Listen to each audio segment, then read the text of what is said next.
Welcome to the Software People Stories. I'm Shiv. I'm Chitra. And I'm Gayatri. We bring you interesting, untold stories of people Associated with the creation Or consumption of software-based solutions. You'll hear stories of what worked, and sometimes what didn't, you will also hear very personal experiences. and insights that would trigger your thoughts And inspire you to do even greater things.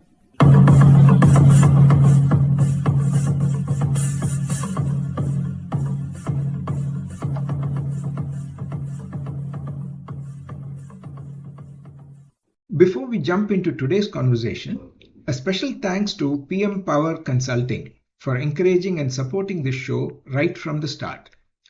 With over 1,000 person-years of collective experience, PM Power has helped many organizations, teams, and individuals chart out their own journeys of excellence and make progress.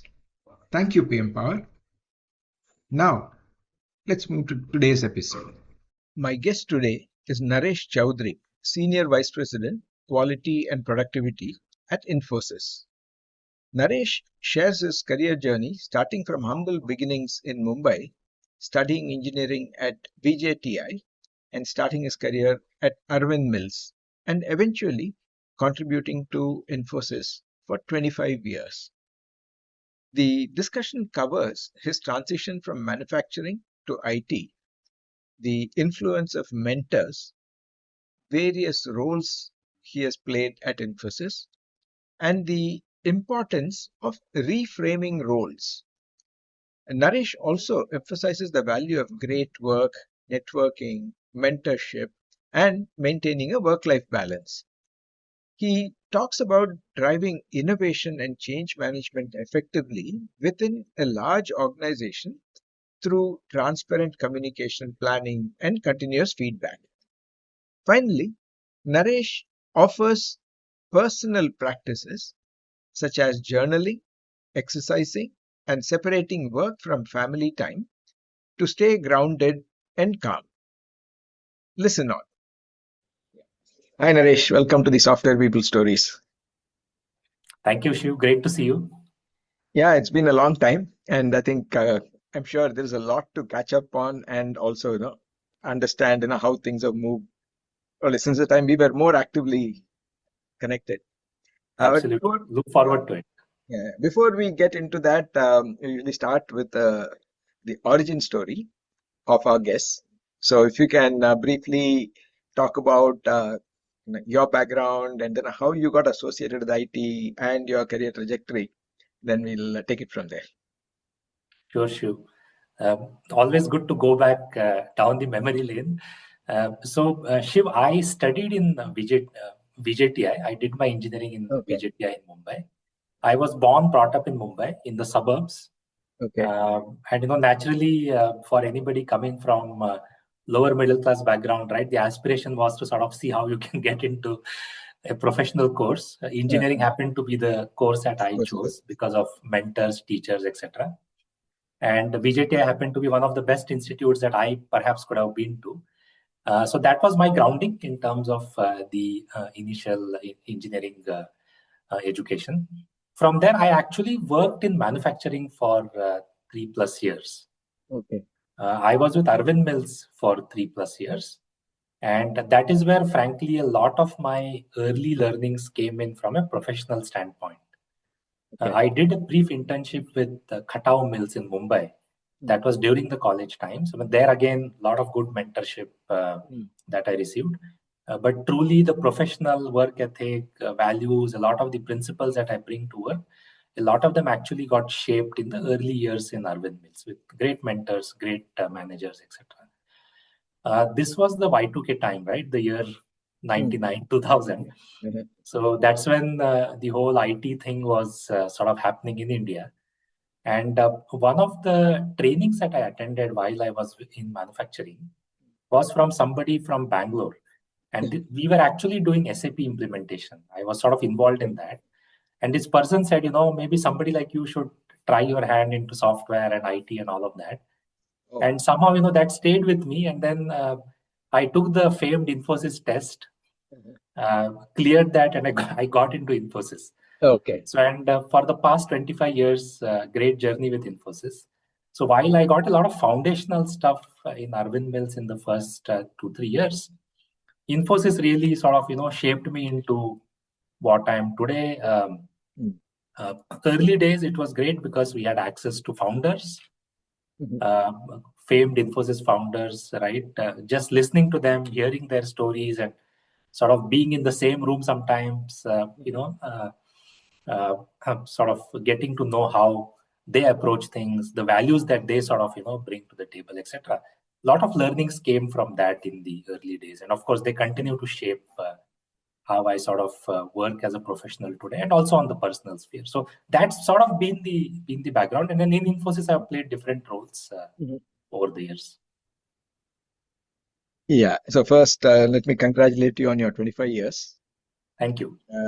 Definitely, I want to touch upon a little more, understand on the mentors and how that whole model can be useful and all that later. Then, in terms of your different roles that you said you played with Infosys, if you can just touch upon what kind of responsibilities were you handling and how you approach those. Yeah. So early on, like anybody else, right? So go through the training. So I sort of, while I had experience, the folks did not think that was experience good enough for IT, right? So I was put through the rails just like a fresher would, right? So I sort of joined as a fresher, went through the Infosys training, got assigned to a bunch of projects early on, worked on those projects, great learnings. I'm still in touch with my first manager. So at Infosys, and also my first manager at Arvind. In fact, I'm meeting him, my first manager at Arvind this weekend. Oh, wonderful.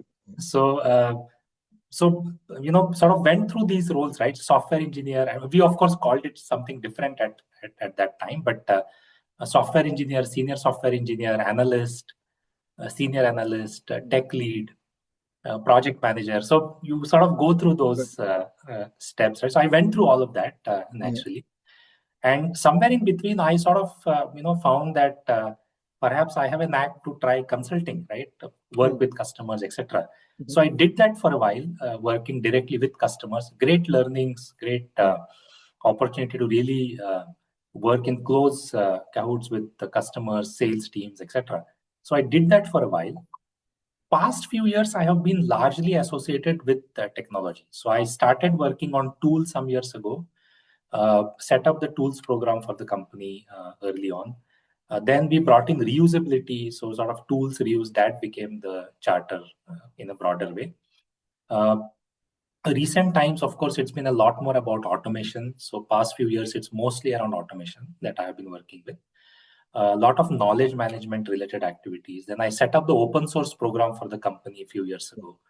I also sort of then started leading the Lean Six Sigma. So right now I'm sort of looking at engineering excellence, Lean Six Sigma, automation, Gen AI for the entire organization. So that's sort of been my trajectory.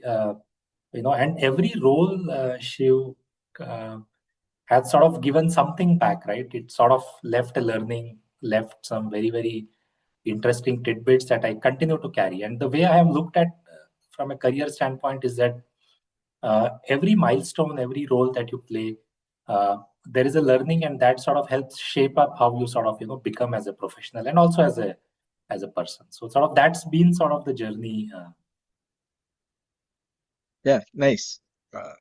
Yeah, about Arvind, I was just reminded of I did one short course in IIM Ahmedabad, and they took us to Arvind Mills, the gene manufacturing plant, and about as an example of excellence. Yeah. It's very interesting that you said you grew up from the ranks and then you got into consulting and then now handling corporate-wide roles, which also probably is like consulting to your own company. While then everybody else is kind of busy with their business, you still have to go and then get them to maybe adopt some new things, experiment and all that. So, in all these transitions, was that something that you prepared for and said that, okay, this is what I want to do next? Or you were kind of exploring multiple things and then you pick something? Or is it that you took on a role and then you prepared yourself for that role? So I have done both actually, frankly, and I've been very open, right? Because there are times when I have prepared for the next role, saying, "No, look, this is how I want to shape this. This how," and a lot of times it's been my attitude that I don't like to sit and complain, right? I mean, if I find that something can be done, I would prefer to go ahead and do it.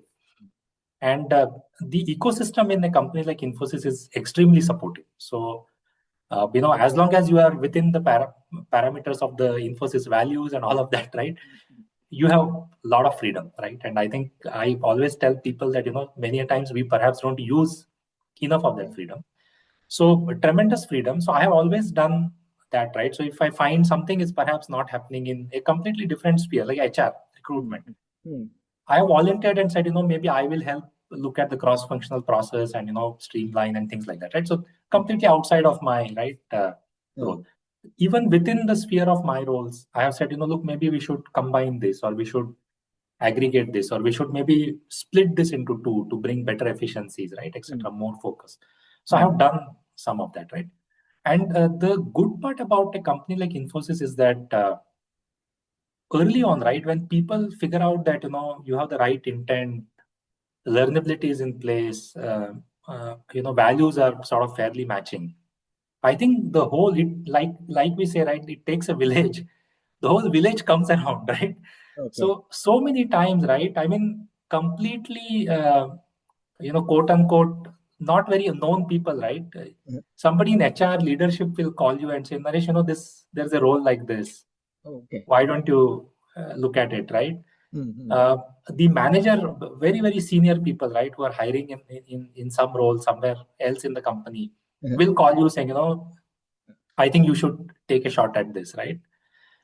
Your own manager sometimes will tell, look, Naresh, maybe I think your next thing should be to try something like this. So I think that's the power of this whole ecosystem, right? Of very positive leaders, positive mentors, and people actually looking out for you, right? So I think I have had the benefit of both, right? The freedom to try, experiment, go and do something different. Also, a lot of these people who actually will nudge you, maybe you should try this, try that, right? So I think both, and great. I mean, I feel a combination of this is something that every professional really looks for, right? That you have the freedom, at the same time you have these people who are also constantly nudging you. So one question that I get asked many times in some of my consulting and coaching assignments is how do I get noticed? I'm doing a lot of good work, but then my manager knows about it, and that's about it. So how did, say, people in HR or other departments know about Naresh and then know what you've done? Yeah, no, absolutely. Great question. So, and I think you touched upon something very, close to my heart, right? Good work. And I have this concept of great work. Okay. So basically, look, a lot of times, right, I may think I'm doing good, I'm doing great, etc., right? Sometimes my manager also may tell me, right, that look, you're doing good. But truly, right, I mean, if you really go down to the fundamentals, what is the meaning of great work? Great work is when you are doing something or you are creating a deliverable, right? I mean, depending on the hierarchy role where you are, right? I'm a software engineer, maybe writing code, creating a feature, etc. Some architect may be designing something, etc. But whatever role we are playing, great work truly is when whatever you are doing is making a difference that your stakeholders love. Okay. And I think I have always used that definition to challenge myself and also challenge the teams, right, that work with us. Look, we may feel great within our, four walls and, within the confines of our building, saying, we are doing fantastic work. What do our stakeholders feel? And stakeholders could be your end customers, they could be your internal customers, they could be, people around you, right, who could be your peers also, right, who could be your subordinates. So in that sense, right, it could be your team members. I would sort of, look at great work that way. And I have always found that when you do great work, it finds its way to different people. The second thing is, I have always believed that nobody can be more loyal than the king or the queen themselves.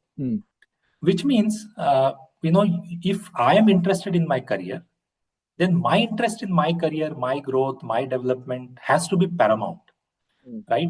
It cannot be left to somebody else. It cannot be left to my manager. It cannot be left to my, mentors, right? It has to be me. And what am I doing to share with a larger network that, look, this is what we did. This is what was the challenge. This is how we sort of overcame that challenge, etc. So are you doing a little bit of this, sort of showcasing of what you have actually done? And you don't need to showcase every silly thing that you are doing, because on the routine, you may be doing a lot of operational things, but something that really, went out of the way to create a bigger impact for the company, right? Where your stakeholders, you believe, are now thinking that, it's making a difference that they are loving, right? If that is happening, then I think it is also upon us to go and sort of, share that, look, this is what has happened, right? I think those two things. And the third thing, Shiv, is really about credibility. I think of it as your credit score or your bank balance, right? Okay. It takes some time to build that credibility. So do you have consistent work, consistent performance where you have taken on something challenging and delivered, right?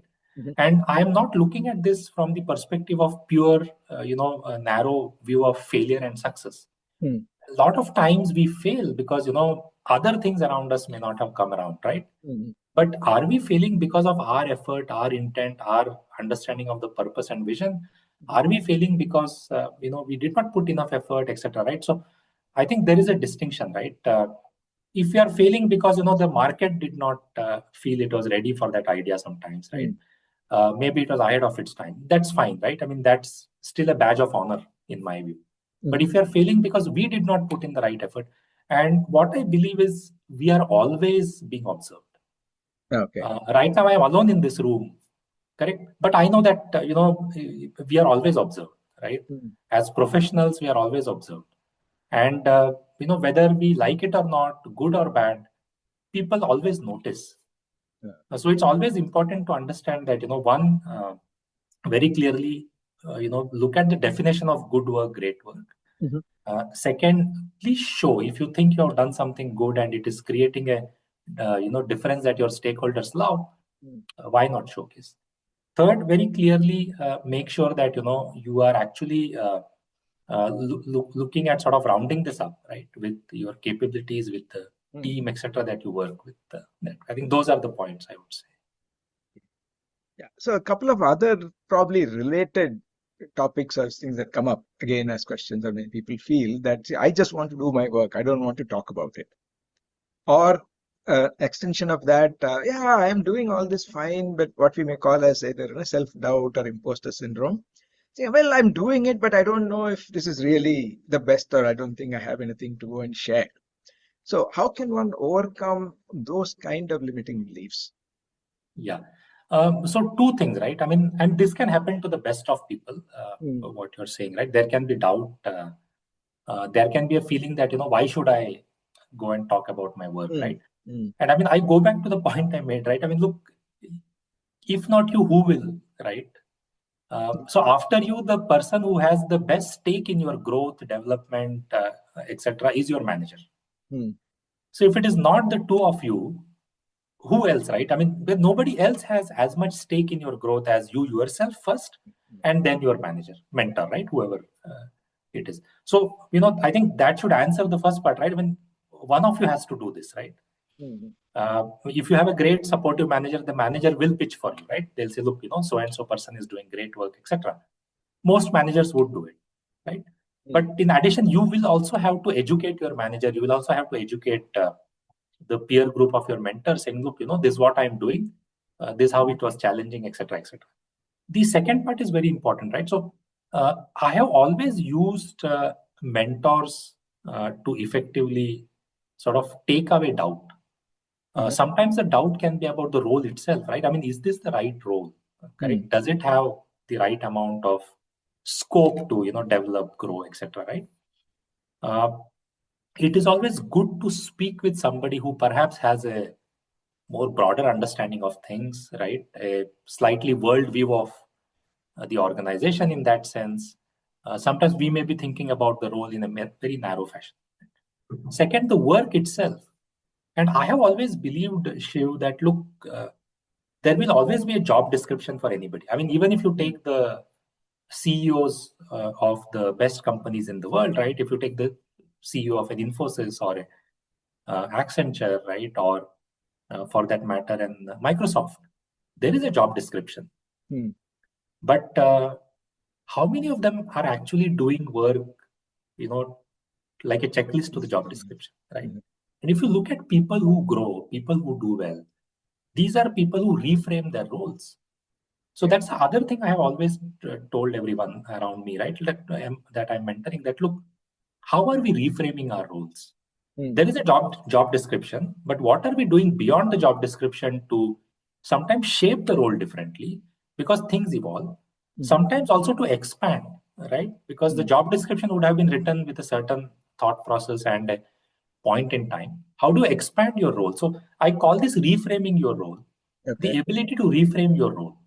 And in an ecosystem like, say, Infosys and companies which are fairly open about these things, this is completely allowed. You can reframe your role.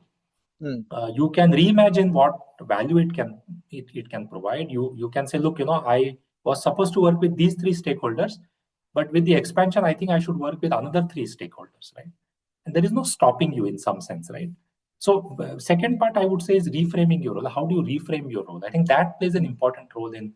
So mentor, validate, right? Role, job description, etc. But also be open to reframe your role and expand.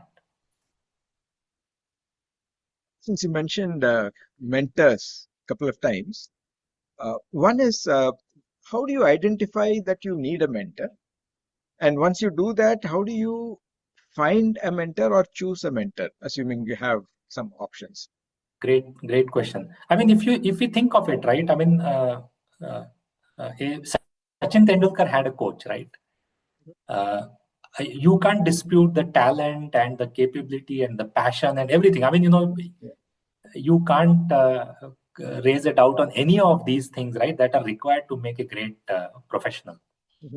But Sachin Tendulkar had a coach early on growing up. Sachin Tendulkar also had a coach while he was playing in the Indian team. The distinction was, in the early days, the coach was actually teaching him the technique and how to hold the bat and the leg movements and whatever, right? The whole fundamentals of the game in a way. Gary Kirsten, when he was the coach for Sachin Tendulkar, right towards the end of his career, say, he was not obviously teaching Sachin Tendulkar how to hold the bat and all of that, right? A large part of it was bouncing off ideas, correct? Nudging him, right? Sometimes showing him perhaps where he was, playing a wrong stroke to a right ball, or a wrong ball and a different stroke, right, etc. Those kinds of things, right? So I think depending on where you are in your career, it is important to pick, right? Do I need a teacher to teach me? Do I need a coach, mentor to sort of coach me, right? I think there's a distinction there, right? So training, all of that, right, is teacher, right? Coaching is more nudging, and coaching is a lot about asking questions. A lot of times when I'm coaching today, even though, I mean, with my experience, I know the solution sometimes, but I would not share the solution. I would want the mentee to actually, figure out the solution, right? And my questioning and my nudging, my statements, my discussion would be around, helping them find the solution rather than, telling the solution, right? So that's now, how do I choose a mentor, or how do I know when I need a mentor?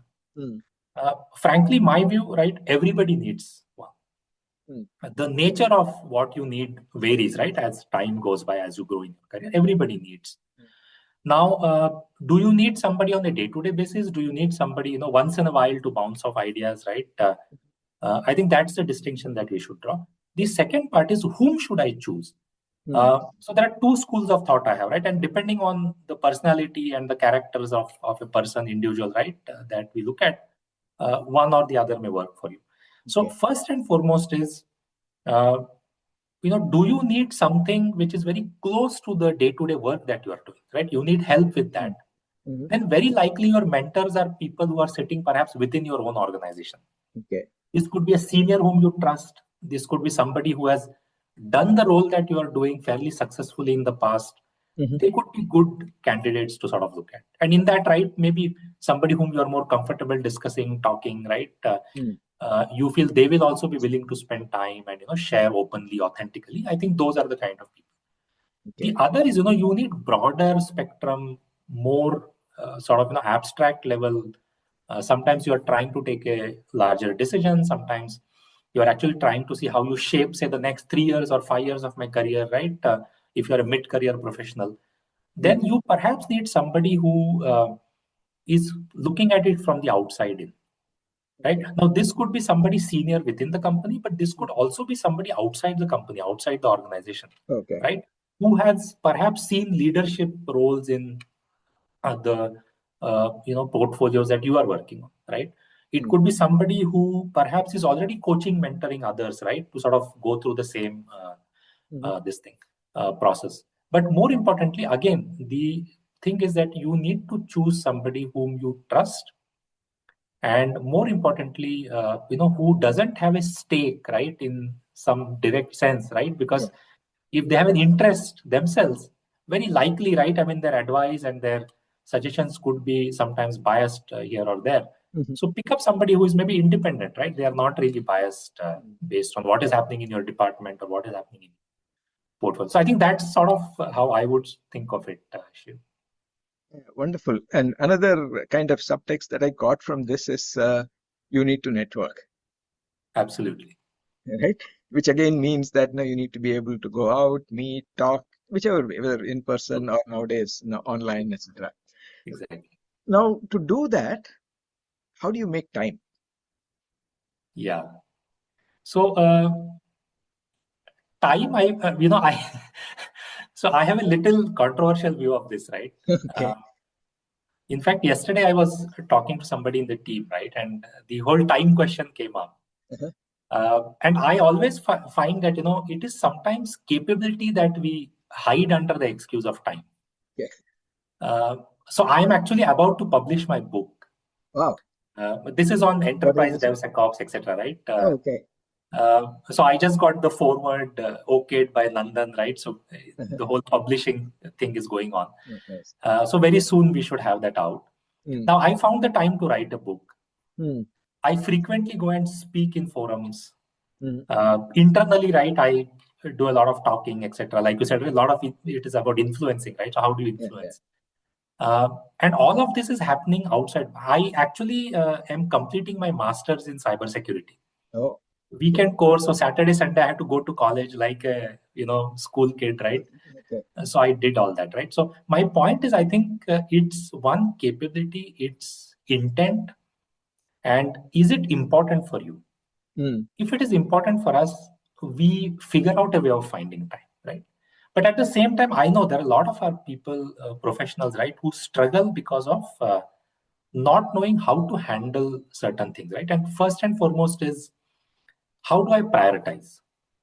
I have seen, mid-career people also struggle, right? And not just very junior people who are starting out, but even mid-career people struggle with this. So prioritization, right? Do you have mechanisms to prioritize? And I always tell people, please involve your managers in prioritization. Because a lot of times, right, they will be able to tell you, look, yes, this looks important, but it is not urgent. It is not required today. It can be done next week or next month or whatever, right? Managers can actually do this fairly well, right? So that actually leaves space for you to breathe, space for you to think, right, etc. The second thing is just this distinction between important and urgent. For instance, right, there is a course I'm doing with MIT from the company again. Now, they want our t-shirt size and all that, right, to send the goodies.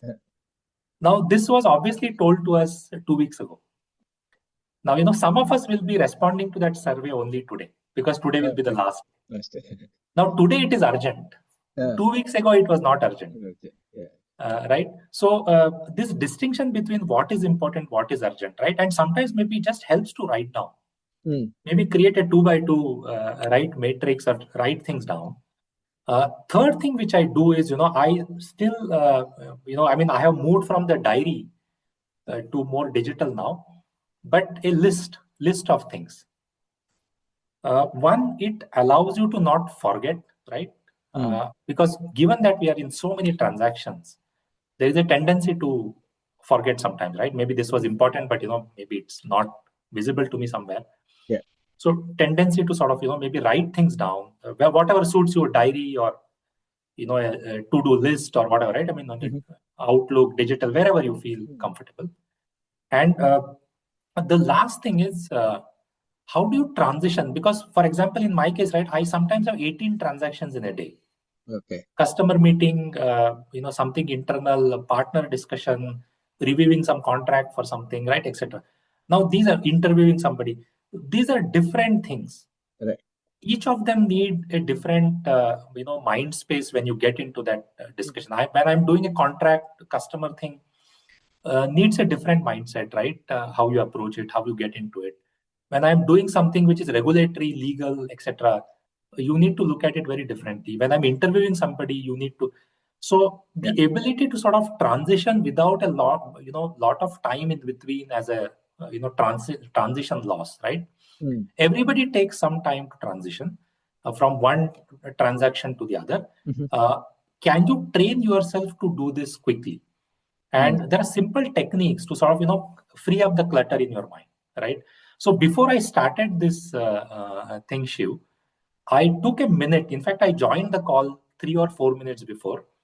I took a minute to tell myself that, look, today morning this happened, traffic, all this stuff. This is what I spoke with my wife. And I said I'm going to take all of that out of my mind. And when I speak with Shiv, I am only speaking with Shiv. There is nothing else in my mind right now. Correct. So whatever technique works for you, right, to do these transitions from one transaction to the other, I think that helps a lot. And last one is, I don't think it is an expectation from any organization, any leader, any manager, or any work environment that you are working 24/7.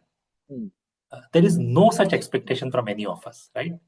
A lot of times, I think, work habits, lack of focus, prioritization, like we spoke, right? The urgent versus important debate. A lot of those things actually create this false paradigm that, I need to be connected through and through. So do you take breaks? Do you sort of, switch off? Do something else, maybe read a book in between. I have few books with me always, right? In between, if I'm not doing something, I go through few pages. Helps you to sort of declutter in that sense, right? And refocus again with renewed energy and rigor. Yeah, wonderful. You make it sound very easy. I'm sure it's taken years of practice or intentional practice. Intentional practice is what I would say. Yeah. Now, switching tracks to slightly different context, but again, the same thing. All these things about being mentored, mentoring, is all more of one-on-one. Right? But when in your role, whether it is the lean or knowledge management or reuse and things like that, what you are responsible for is an organization level change. Now, while we can say that there is organization, culture, values, and all that, but ultimately it's the people who need to actually take part and own that idea. So, how has that been for you? Fantastic run. In fact, I have several examples, Shiv, right? Because in this kind of a role, you're constantly bringing sometimes new ways of working, sometimes new tech interventions, right? Sometimes experimenting with something, right? And sometimes experimenting with things which perhaps you are also not sure whether they'll work, they'll not work, right? So I think first and foremost is trust. And going in with an open mind, willing to change, right? So when I approach somebody, say a delivery leader in the organization saying, look, we want to try this new thing, right? Or maybe a new tool or a new platform. I am very open with them saying, look, this is the state it is in, right? Maybe it is in alpha, beta, whatever, right? So it's not fully baked. So these are things that we will encounter and we will be together in it, right? Okay. So first and foremost is to have that credibility that they know when you come in, you are very open with them, right? Saying, look, transparently, I'm sharing that this is not fully baked. So which means it will have challenges, right? Coming along. And this is how we plan to tackle the challenges and we will be doing it together. I think the moment you give people that sense that, you are not alone in this, we are together in it. I think a lot of people come forward to try, and I have seen people come forward to try absolutely, untried, untested things, right? Which, to a logical mind, to an engineer's mind, right, you would not want to touch, correct? Some years ago, when we started our AI journey, today we are doing fairly well because, we have, few million lines of code that is AI generated, right, every couple of weeks, etc. But when we started, we had to go through what you asked, right? I mean, convince people, influence them, right? Tell them all of this, right? So I think that trust, credibility helps. The transparency, right? The second part is, in some sense, right? I sort of think of this as planning. How much time do you spend planning out change?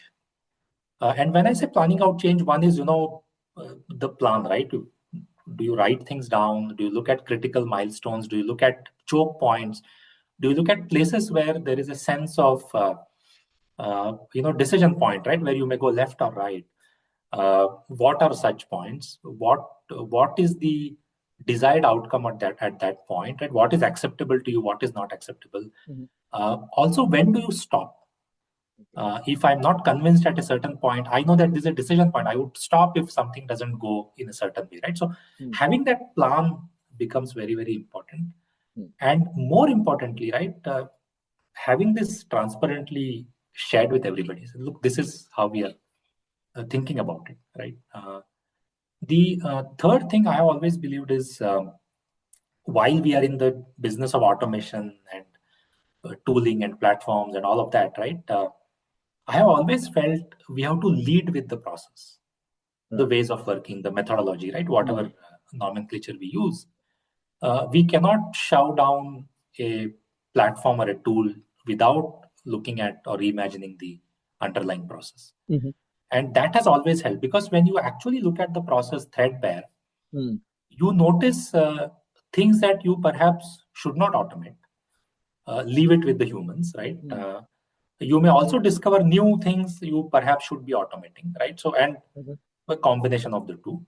But looking at the process threadbare, looking at the ways of working, looking at where people have to definitely come in and where human is in the loop, right? I think that goes a big way in sort of then deciding the extent of automation, the intensity of automation, what kind of tool you want to bring in. And I find that the change is more acceptable to people when done that way.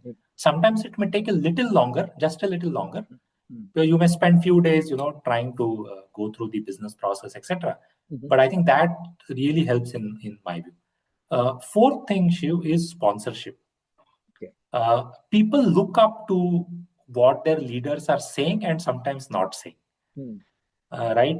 If I am not saying something in a team meeting, or if I am saying something in a team meeting which is actually going against the change that the company is trying to drive, my team will actually be listening to both, right? The verbal and the non-verbal.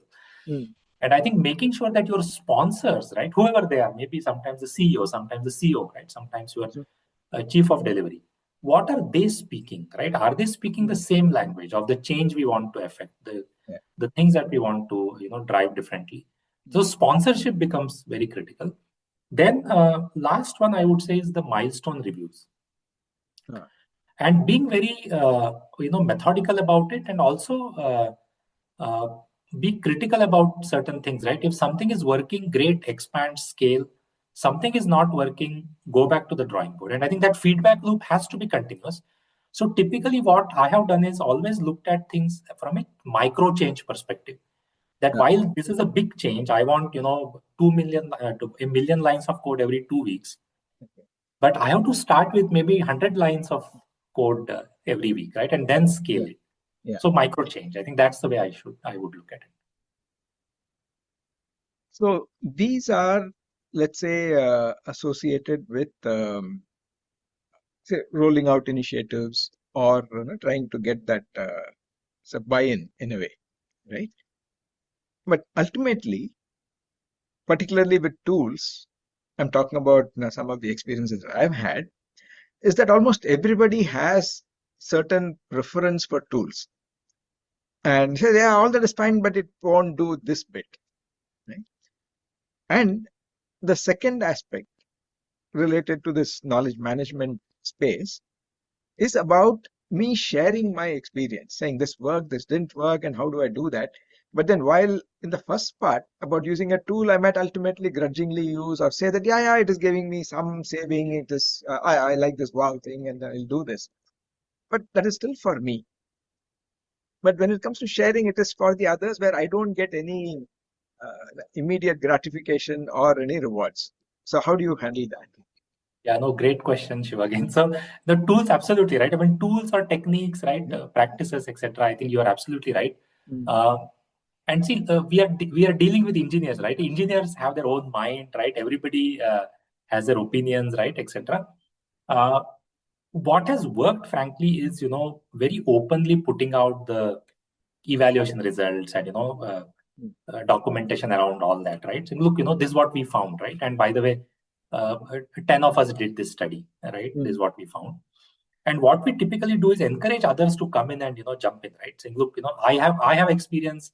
I think this point needs to be augmented, right? Because I found it to be doing certain things in a certain way, etc. So it sort of becomes collective. And what I've found is, especially in this case, right, the tooling platforms, etc. The collective also has a very positive impact in sort of driving change en masse. Because once engineers find that their architects are starting to look at things positively, their peer groups are actually starting to adopt. I think immediately they start to look at things with less cynicism in that sense, right? So adoption becomes that much more easier. So I think being transparent, being open, and frankly also being open to feedback. So I keep telling the team that look, feedback doesn't have to be positive. Right. In fact, right now, one of the teams is actually scaling our platform to the limits. It is not supposed to be, used in that manner. But I was telling the team that I am happy because, that's sort of stress testing what we have built. Right. I mean, they are actually taking it to 10x of what it is designed for. Now that's, the number of transactions, etc. Right. It is not designed for 10, that kind of load and stress. But it is they're taking it, right? And what I'm telling them right now, I'll help you by just putting enough infra in the backend. Parallelly, I'll also redesign, right? Because we had not envisaged this kind of thing. So I'm always telling the team, look, feedback can be positive, not so positive, and we have to be open to feedback and make that loop continuous. I think if you're open that way, if you're transparent in sharing what you have found, why you are saying something is good, something is not so good, I think people come around, right? The second part, right, knowledge, etc. I think I have always believed that in some ways, right, roles like this, the corporate type of things, right, we are merely enablers, right? A lot of the work is actually done by practitioners on the ground. So I have always ran initiatives around, one, identifying the SMEs. Second, also recognizing SMEs from time to time. So there is a lot of recognition we drive for SMEs within the company. And this is one, not just for creating great stuff, but also contributing it back to the community. And somewhere in the past few years, we have been sort of, looking at balancing the two, right? Because as engineers, we always want to create stuff, right? When that goes naturally, and which is great. But also see how we can strike a balance where you are reusing, building on top of somebody else's ideas. Second, you're also contributing back to the community, and sometimes also to the community outside the company, right? Open source, etc. So we have streamlined our R&R mechanisms, etc., to sort of reflect that balance. That we are looking at both, right? And the third thing is I always look at, making heroes out of people who do this well. Okay. That goes a long way, right? The architect community loves, that one of their people is up on the screen, right? When you walk into the office, their photo is out there. It talks about what did they do, right? What's the impact it created, etc. So right from our awards for excellence at a company level to the automation open challenge that I run twice a year, to a lot of the quarterly stuff that happens within the department, within the company, right, across different units. A lot of our systems are actually geared up to really make heroes out of people who do this, right? And both teams and individuals. So I think that helps in a way. Yeah, wonderful. So just to round off this topic on getting people to contribute, share, yes, the platforms for recognition, all that. There is also this thing of where do you draw the line in terms of confidentiality or something that may be more futuristic. While you are working on it, maybe a Skunkworks project, it's all good. The team knows about it, but when you talk about it in a forum, even across the organization, particularly a large organization, it may go out because you don't know who else is there or whatever. So what kind of guardrails do you think organizations should put in place to ensure that the edge is not lost? Absolutely. So we have a fairly robust innovation mechanism in the company today. We call it Be the Navigator. This is our grassroots innovation system. And what happens is, theoretically, anybody can have a great idea, right? Like you rightly said, I mean, any engineer in the company, right, sitting somewhere in a office in some part of the world would have a great idea. So how do you make sure that they have an opportunity to actually bring that idea to the table? Then there is a review mechanism, right? A bunch of people review those ideas, etc. It sort of goes through the funnel. And the thought process is that, no idea is less. The only thing we say is that, look, maybe this idea is contextual to your project, so you should continue to develop it within the scope of your project. This idea would come out of the project and maybe it is relevant for the account, right, as a whole, maybe 100 project portfolio. Some other idea could come out of that and become something for the unit, the business unit to really invest in. Some other idea would actually come out and become relevant for the company to invest in. So actually it goes through sort of these different levels of filters. Okay. And eventually what happens is we actually fund like right now there are 6 or 7 ideas that we are funding, like you would fund a startup. So these people actually have come out of their day-to-day jobs. There is a CEO, whatever. I mean, you can think of it as a small startup, right? There is 6 startups now. Oh, wow. They're totally funded by the company. Right? They have been given whatever resources and money, etc., etc. And we are actually helping them to then develop that idea further, right? So some of it could become products, 1 or 2 are actually becoming services, right? So that's sort of the way innovation is happening. The other thing is also as part of the reviews, right? There are enough guardrails. For example, for us as a services organization, it's also important to look at customer context. Okay. Right? There are times when we are developing things for a customer project. That obviously, is an IP, sometimes shared IP, sometimes it's a customer, right? So that very clearly. Then our IP team actually comes in and looks at things, right? From an IP perspective, which of these are ideas which perhaps are accelerators that we could, use for productivity, etc. Which of these are things which perhaps can become IPs, and then take it through a different channel, right? Different route to sort of then get patent and all of the other good stuff around it, right? And then which are ideas which will change things for the future that then get invested upon as, and that is an completely entrepreneur program, right? So it's sort of an inside entrepreneurs, right? In some way, intrapreneurs is what you think of it. So the be the navigator thing, right? Sort of brings up grassroots ideas and then these mechanisms to actually filter and then take it to the next level. Yeah, wonderful. I think we covered a lot of points, and I'm sure we can go on for a long time. But in the interest of time, I just have one question. You talked about moving across maybe 18 different things in a day, right? And some of them are very different, like you said, some may be legal, some may be customer, all kinds of things that are there. And not all may be going at the pace at which you want to go or make the progress that way. So there will be some ups and downs and all that. So in all this, you talked about how do you kind of anchor yourself for a particular context and all that, the entire context transitions. But with all that, how do you stay grounded? I mean, are there any personal practices that have helped you or anything that you would suggest people can explore? Absolutely. So first and foremost is, we are more looking at the process, right? We are more looking at the transaction. And I always tell the team, look, the feedback is on the transaction, right?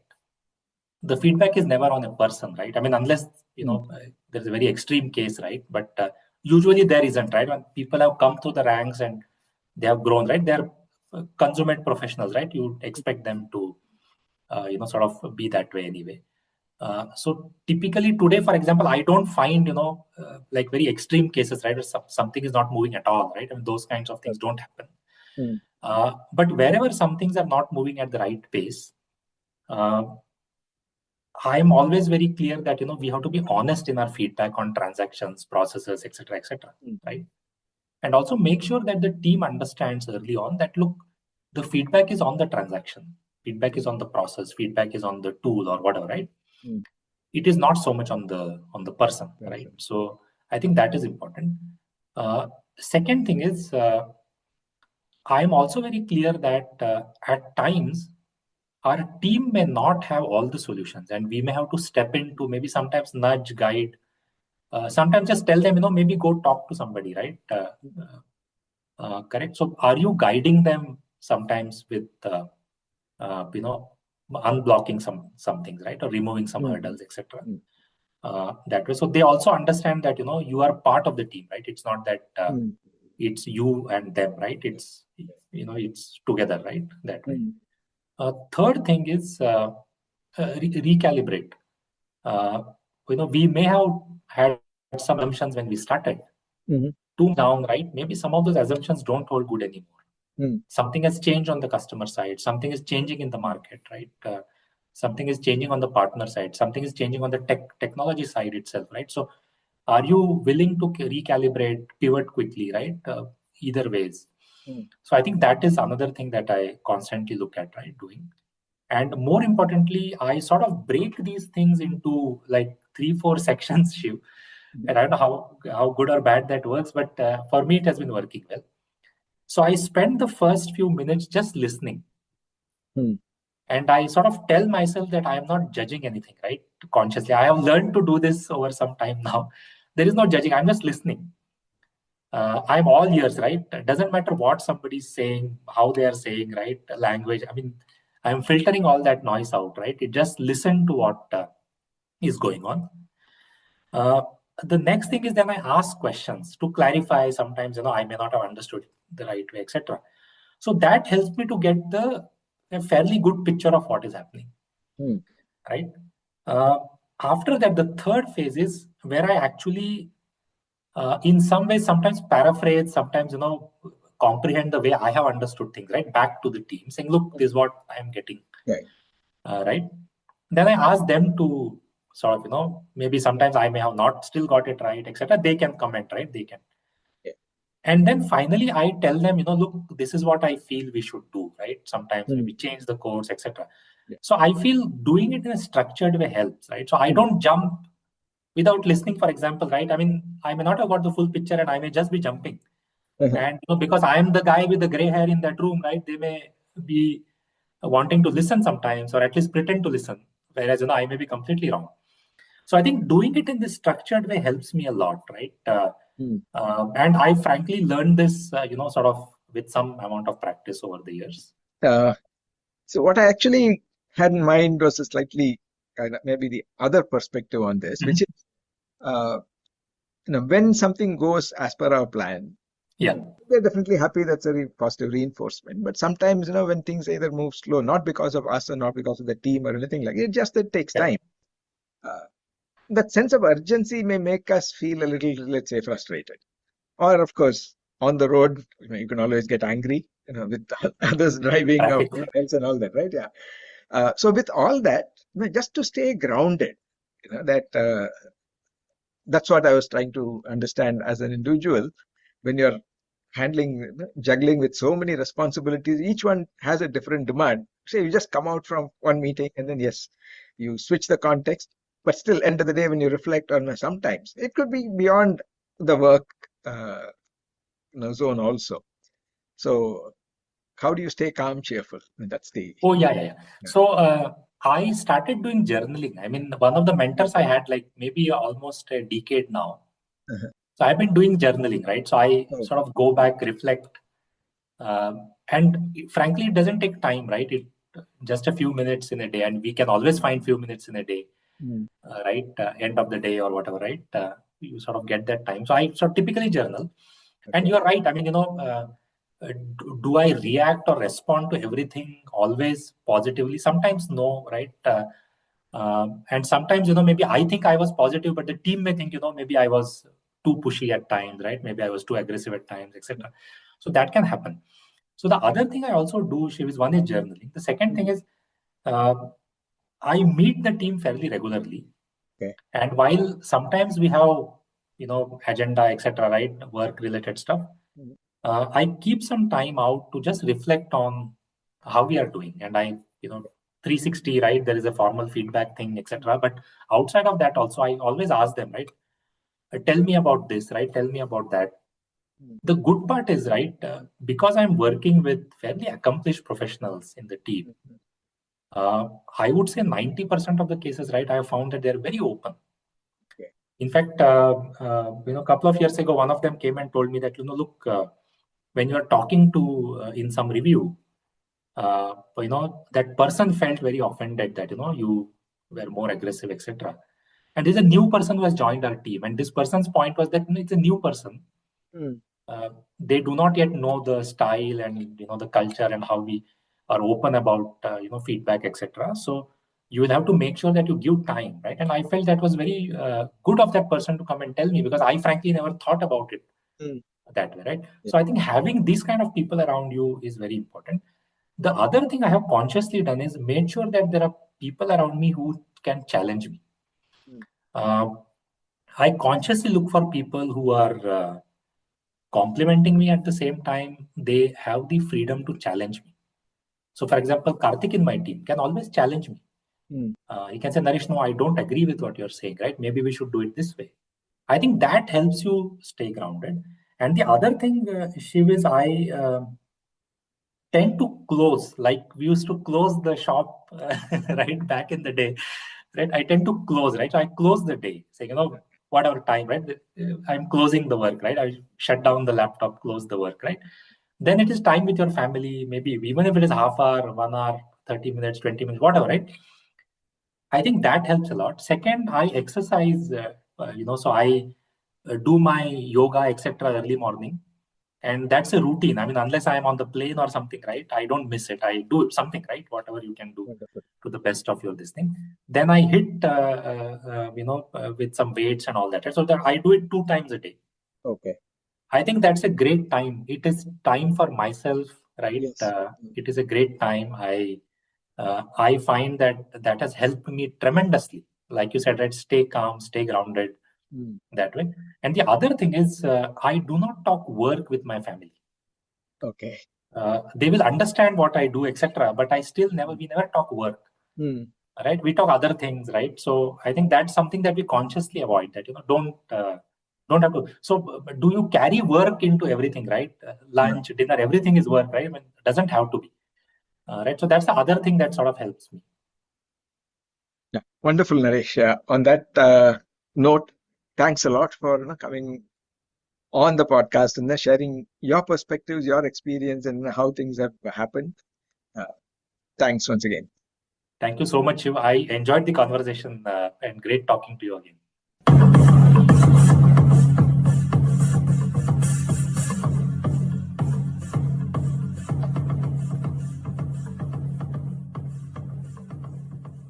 We thank Siddharth for the music and Anita for promoting the Software People stories. If you like this episode, Please subscribe on your favorite podcast client. And spread the word in your network. If you'd like to share your story, Contact us at podcasts@pm-powerconsulting.com.